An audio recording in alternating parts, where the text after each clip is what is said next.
দেখেন আমরা সবাই মিলে কতগুলো বালিশের কভার ভরতেছি। এতগুলো বালিশের কভার ভরে আমরা কি করব বলেন তো?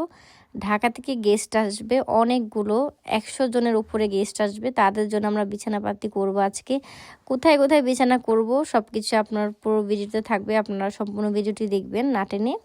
তো এখানে দেখেন সব কতগুলো বালিশের কভার, তারপর বিছানার চাদর, এগুলো সবগুলো আমরা নিয়ে চলে যাব উপরে, মানে আমাদের গরিবের দোতলা তালায় চলে যাব। এই যে বালিশ সব কিছু নিয়ে ঋতু নামতেছে খাট থেকে।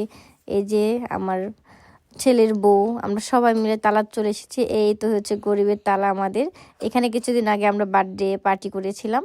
তো এখানে তোশক বিছিয়েছি আমরা নিচে, আর এখন আমরা চাদর বিছিয়ে দিব।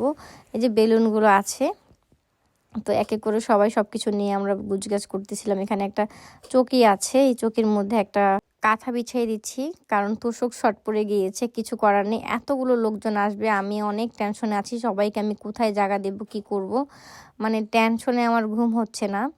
তো এখানে কাঁথাটা সুন্দর করে বিছিয়ে দিয়েছি, সুন্দর লাগতেছে দেখতে। আমার তো এগুলো বিছাতে বিছাতে মনে হচ্ছে যে শুয়ে পড়ি, কারণ অনেক টায়ার্ড লাগতেছিল। এখনই টায়ার্ড হলে কি চলবে বলেন তো?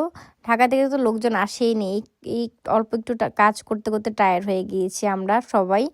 তো এখানে সুন্দর করে বিছানা আমরা বিছাচ্ছিলাম, সবাই মিলে কাজ করতেছিলাম, অনেক ভালো লাগতেছিল। রাত বাজে প্রায় 10টার পার হয়ে গিয়েছে। আমরা এখন কাজের লেগে পড়েছি, কারণ কালকে অনেক কাজ আছে, কালকে করা যাবে না, তাই আজকে আমরা সব কিছু করে রাখতেছি গুছগাছ। তো ভিডিওটি কীরকম লেগেছে সবাই কমেন্ট করে জানাবেন। আর হ্যাঁ, আপনারা কিন্তু ভিডিওতে লাইক করেন না, সবাই কিন্তু বেশি বেশি করে লাইক কমেন্ট শেয়ার করবেন। আল্লাহ হাফিজ।